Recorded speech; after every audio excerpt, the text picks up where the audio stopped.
क्या है आज की मोटिवेशन, जरा देखते हैं। If you do what you have always done, you will get what you have always gotten. बहुत ही सही और सटीक बात है, और ये सही और सटीक बात तो आज कईयों का जो है ना मूड खराब करने वाली है। कारण क्या है, जरा इस लाइन को सुनिएगा। यदि आप वही सब करते हैं जो आप करते आए हैं, if you do what you have always done, तो आपको मिलेगा भी वही ना जो आपको हमेशा मिलता आया है। बोले सर इसमें कौन सी बड़ी बात है, जरा ये बताएं। भाई इसमें बहुत बड़ी बात है। यदि आप जैसे पढ़ रहे थे, आप जिस तरह से पढ़ रहे थे वैसे ही आज भी पढ़ रहे हैं, और आपने आज यदि ये सोच लिया कि मैंने टारगेट तो बड़ा बना लिया है लेकिन मैंने मेरे तरीकों में परिवर्तन नहीं किया है, तो यकीन मानिए सर कि आपके रिजल्ट्स में भी परिवर्तन नहीं आएगा। अचानक आपके ये तरीके जो हैं, जो लगातार जिस तरीके से आज तक आप कोई छोटा सा एग्जाम भी नहीं निकाल पाए, तो आप एग्जाम छोड़िए, आपने अपने लिए अगर ग्रेजुएशन तक भी टारगेट किया था ना कि इतना परसेंटेज लेके आएंगे, अगर आप वो भी नहीं कर पाए तो यकीन मानना इन तरीकों से आगे भी कुछ होने वाला नहीं है। अर्थात आपको सोचना पड़ेगा कि किस चीज को प्राप्त करने के लिए कितनी मेहनत रिक्वायर्ड है। यानी कि हर स्क्रू ड्राइवर से दुनिया के सारे स्क्रू नहीं खुल जाते हैं। दुनिया में केवल एक ही चाबी हर ताले की नहीं हो सकती है।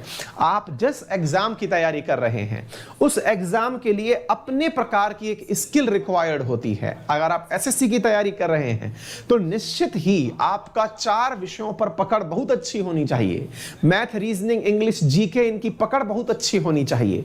यदि आप यूपीएससी की तैयारी कर रहे हैं तो आपकी पकड़ करंट इश्यूज पर और जीके पर बहुत अच्छी होनी चाहिए।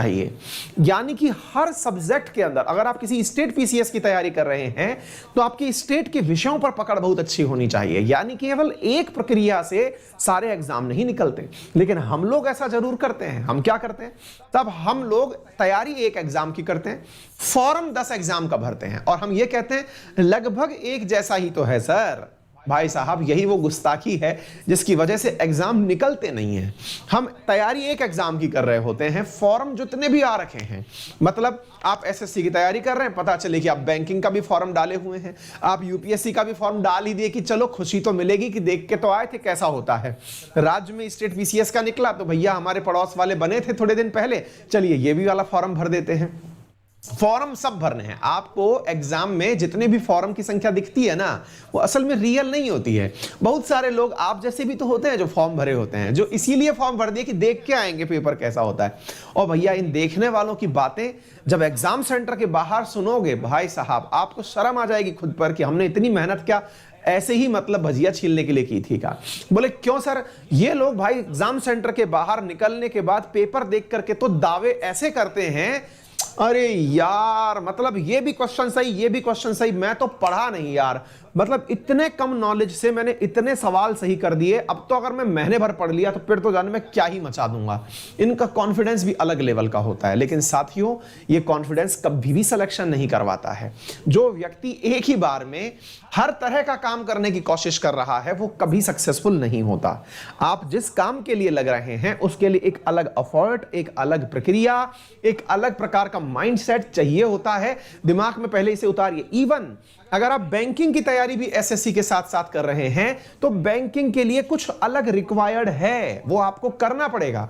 एक आपको इंग्लिश में अलग से एक्सीलेंसी चाहिए होगी, आप बैंकिंग में तभी एक्सीड कर पाएंगे। हर चीज की अपनी एक खासियत है, तो कृपया इसे ध्यान में रखें, है ना।